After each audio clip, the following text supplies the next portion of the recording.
Hi everyone, thank you so much for watching. We're Married to Vinyl.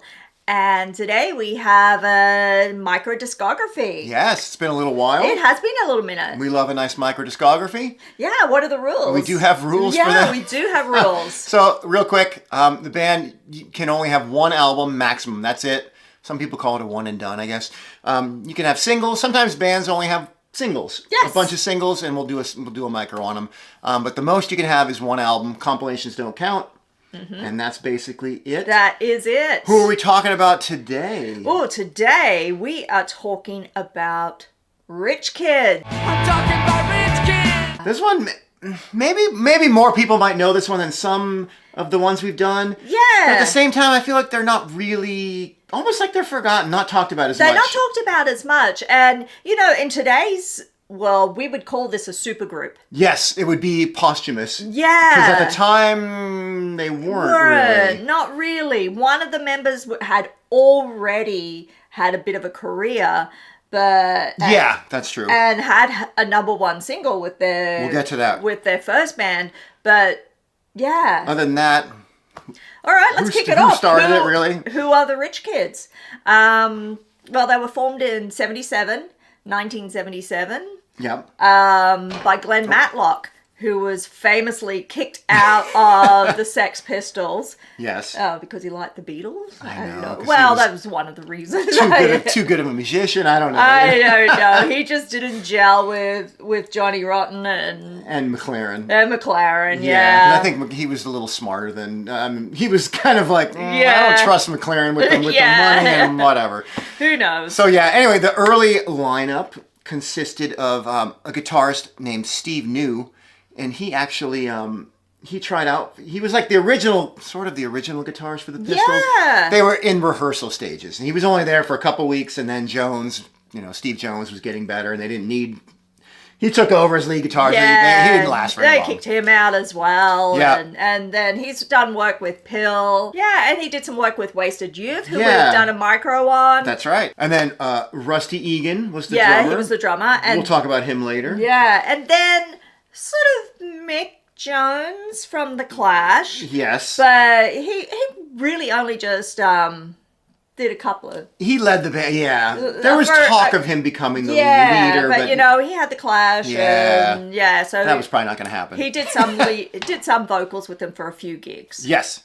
And then, what were they talking about? Early contenders? Oh, for the singer. For the singers, a couple. Still looking for a singer. Mick Jones was one of them, of course. Yeah, Mick Jones. Paul Weller from the Jam, but the Jam had just signed their deal. So they're like, okay, that probably wasn't going to happen. Yeah. And then also Howard Devoto. Yeah, but from Magazine. He was getting Magazine going. So he had left the Buzzcocks, was getting Magazine going. All these like potentials. Yeah, they had all these potentials. So Glenn Matlock was looking for that singer. Yeah. Yeah. So. And he liked this band, or he liked the singer of this band. Yes. A band called Slick. Yeah, so, Scotland, there's, they were like a pop band called Slick. They were basically a bad, we've only sampled them. We've only sampled Bay a City little. Rollers. Yeah, they weren't too bad. Yeah. But, the Bay City Rollers were huge, and so they wanted to be the Bay City Rollers. They formed in Glasgow in, 674. 74. They had a #1 hit. You knew that song, I thought. Forever and Ever? Yeah, it sounded familiar. I didn't know it, so I'm like, okay. I didn't, I don't know why I know it, but I guess because it was a #1. And the lead singer of that band was James Midge. Yes. I didn't know it's a nickname, I guess. Yes. His name is James. Whatever. He was a singer of Slick. Yes, he was. And they had a #1 hit, so he had a #1 hit. Yeah. He started off with a bang. He did start off with a bang. Yeah. So Midge has had a long career. Yes. So that's kind of, he has done a bunch of stuff.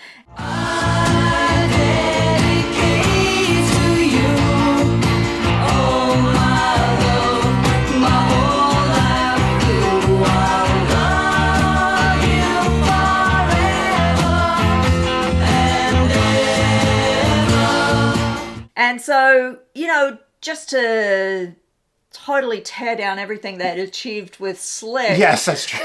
Punk had happened. Yeah. And so Slick turned into PVC2. Yes, they changed their name, I guess, for let's join the movement type Yes. thing. They released one single, which will come up later too. It's called Yes. "Put You in the Picture," 1977. Don't wanna hear you sing my songs out of tune. I wish you'd go home and leave me alone. I'm gonna put you in a picture. I'm gonna put you in a picture. So this is setting the stage. So now Yes. we're getting all the players in place. After the band, Oh, yeah. Midge and Rusty And Egan. Rusty, they went on to form Visage. We fade to grey. And Rusty also went on to help found the Blitz Yes, Club. that's right, With yeah. Steve Strange. He was like the DJ. Yeah. So, and of course, Steve Strange was in Visage. Yeah. And And then they went on, well, Midge, Ultravox. Yeah, took went on over for and John joined Ultravox. Yeah. He's like, get out of here. Yeah. and I think he copped some heat for that. So. Oh, yeah, I'm sure. So that's kind of setting the scene. That was a long intro. That was. But there's only a few records, so we don't have to talk too much about it. Yeah. But you know where we got a lot yes. of this information? That's true. Yeah. Wikipedia? No. No. How do we have our knowledge? You get it from the man's mouth himself. This is a fanzine that rich kids put together. It's called Burning Sounds. So they were kind of, it was them, right? Yeah. So it's more than just a yeah, fanzine. So but yeah. it has interviews like with Glenn Matlock. Yep. And it goes into, it gives you nice little centerfolds Maybe of we'll give all you a the full members. up. Yeah, maybe I'll blow these up or something, but yeah. Yeah, so, there's Midge and who's that? Oh, there's Steve. Midge and Steve. And there's an article or something here, I think, about someone named Mick Ronson who might come into the picture coming up. Yes. So, yeah, this is a cool little artifact. And this is how we know, again, because nowhere else talks about that, how we know who they were thinking about having as the lead singer, who they wanted. Yeah. It's all in here. Glenn talked about it, and he liked Midge's voice from the Slick, Yep. the band Slick. He's like, this guy could be a rocker. Yeah. That was like his quote. He's like, I think this guy can rock, so let's we'll take him and give it a try. So, yeah, this is such a cool little artifact. Yeah.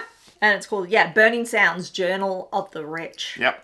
All right, so their debut single, Ooh, yeah. January 1978. It's called Rich Kids. Yeah. That's creative. Yeah. All right. So this one, what do you think, man? This is kind of power pop. It is. It's like a nice- It is power poppy. And we got a nice red vinyl. And I hate to say it, but look what label it's on. EMI. See, they could actually they could release something on EMI. I know. Oh, Glenn must have been loving that. Oh, yeah. Oh man, I didn't even think of that. I'm like, oh, they were on EMI. That's right. Oh, he was been like, oh yeah. He probably sent a copy to John Lydon. Oh, yeah. Malcolm McLaren. Here you go. He was totally.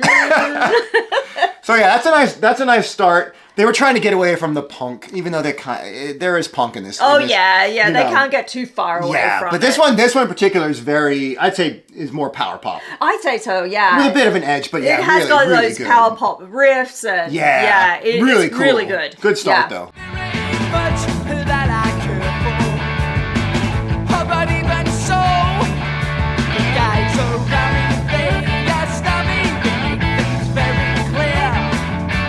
So while those who stand in line, I have no fear. I'm talking about rich kids, guys, too much for you. They got so much feeling. There's something special to do.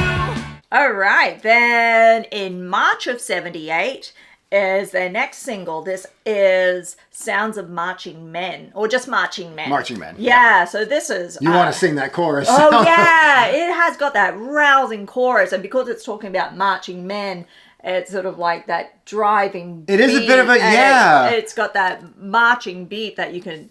And it's not power pop. It's not. It's kind of more on the slower side, but it's got that. It's that driving It's really. beat, yeah. It's really. It's catchy though. It's Oh, it really is good. really And the catchy. chorus is just really cool. And this one they do a cover of Here Comes the Nice by the Small Faces Oh, on yeah. the B-side as well. So, Yep. yeah. Marching from the back streets, echoes of the walls. Marching from the jackboots,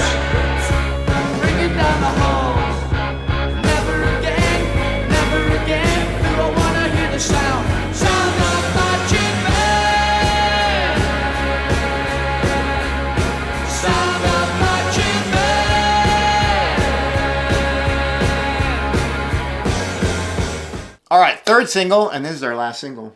Yes, This is all they released. Hence the Micro. All right, this is in August of 1978, and we don't have that one. I know, we got to find that. It's no picture sleeve in UK. I think in another country there is a picture sleeve, and we'll put it there. So the Ghosts of Princes in Towers. I always get that wrong. Yeah, Ghosts of Princes I can never say that. Yeah, and I don't know. It probably is referencing like there's in history there were these princes. I think they were Edward the Fourth. Okay. Yeah, Edward the Fourth's children. They were heirs to the throne. And their uncle got involved. They were only 12 and 9, and they disappeared. Yeah, so they're the ghosts. Yes. All right. So yeah, so this is just a nice rousing. It's kind of a mixture of glam, post-punk, power pop, kind of all that. Oh, I don't think we said Mick Ronson. Oh yeah. He was playing with them live a little bit, and he's producing all this. He is. So yeah. Yes. And we hinted at him. Yes, I forgot to bring that up. Yeah, but Mick Ronson was. Yeah, he was. And he played keyboards and piano on a lot on the album as well. Yeah, he did. But the early incarnations, he was playing live with them. Yes, a little bit here and there. But so he's producing. So that's a great song. Great. So we should get that one. Yeah, such really, a good really song. good. Another rousing chorus.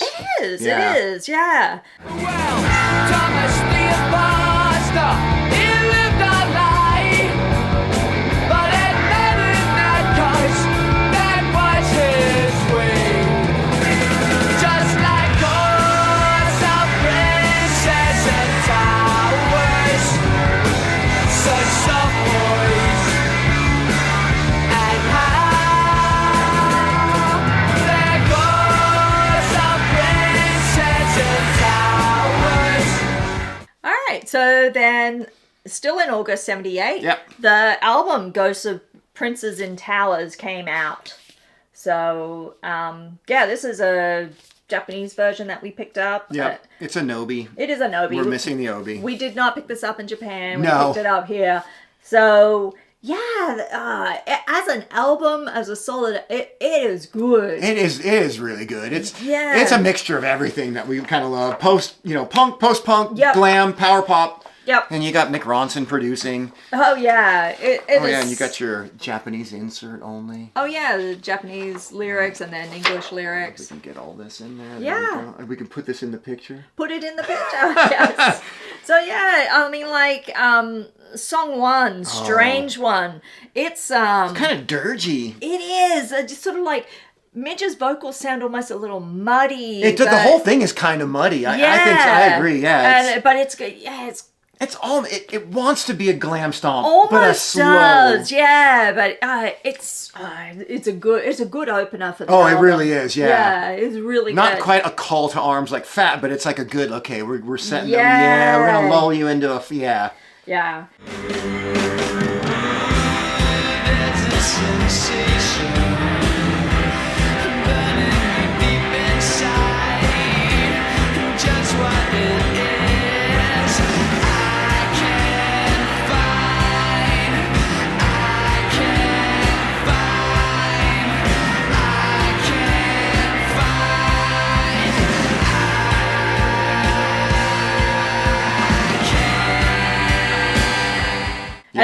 And then when you get into song 2, Hung on You. Oh, then they rock it up. Yeah, then that gets a little punky, and you can almost, if you listen closely, you can hear kind of some of those Susie guitar sounds, so that post-punk guitar McGeoch sound. a little maybe. Yeah. Even though it's before McGeoch joined. Yeah, I know. But still. But it's even a little it's pistol-y. It does have a little... I mean, again, because Glenn did co-write some of those early songs. He did. So yeah, that's fair. Yeah, so... A little post-punk even in there too. Kind of a mixture, yeah. This is about justice. They held you up, now it brings you down in my eyes. Realization, I hung on you.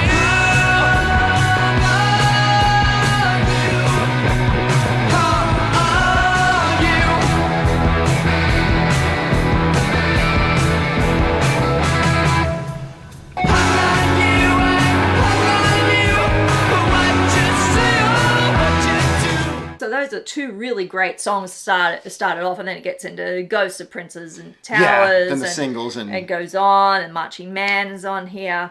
But it also has on side 2 opens up with Put You in the Picture. Yes. That was the song. PVC2. PVC2 did. This version's more... This one's really punked up. Yeah, it's better. Really sort of... I think we'll have samples of both, maybe. Yeah, I think you have to give everybody a chance to compare the two. But yeah, so such a great song. Don't want you blowing smoke all over the place. Don't wanna see you throwing cream on your face. You leave all your clothes lying around. And since you moved here, you took all my beer. Don't want you cause my bullets into my shell. Don't wanna see you glamorizing yourself. Don't wanna hear you sing my songs out of tune. I wish you'd go home and leave me alone. I'm gonna put you in the picture. I'm gonna put you in the picture. I'm gonna put you in the picture. I wish you'd go from here. I'll make it loud and clear. Yeah.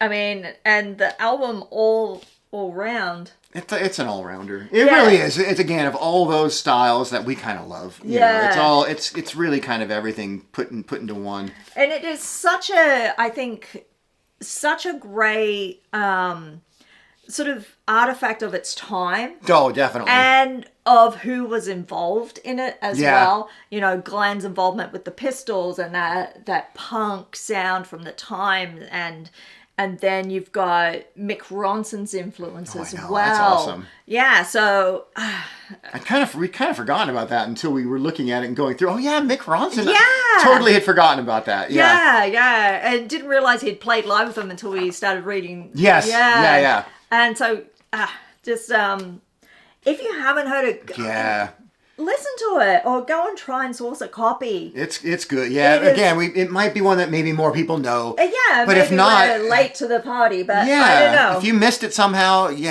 definitely go check it out. Really, really worth your time. Mm-hmm. Yeah. So. And again, it would be considered a supergroup, but Midge wasn't. You know, I guess Midge was kind of. He had a number 1 hit. He already had it. But still, he was. You know. And the Pistols was still. Not. Yeah. Yeah. And he'd left. So yeah. Yeah, and you know, it's now in sort of hindsight because you know the Blitz Club now in hindsight everybody's like, oh yeah, that was the hotbed of that new wave, new romantic sound and everything, and so you know Rusty's involvement with that and everything. Yeah, these guys had a lot. All the members had their fingers in a lot of different pies. They did, it's pretty cool. Yeah, so. Rich kids. Yeah. Oh, they had one comp. We gotta find that on CD. Oh yeah. There's a CD comp called Burning Sounds, and we're like, oh yeah, I kind of put 2 and 2 together. Yeah, and it's a comp, and it's got demos and unreleased songs on it. Yeah, lots. It's like 20+ songs, and a lot are unreleased. We really need to find that. Yes, and Mick Ronson's on that too. Yeah, producing all that kind of stuff too. So yeah, really, really cool. All right, that's it. There's another Micro Discography. Another one in the bag. Yep, there will be more. Not sure when. We got a lot of stuff going on. We do. Yeah, Japan. We got other things that I don't know if they've come out yet or if they've already started. We'll see. We got a lot happening for 2026. Yeah. That's it though. Hopefully you enjoyed this one. Yeah, we did. Yeah, really good. All right, thanks everyone for watching, and we'll see you next time. All right, see ya. Bye. Happy digging.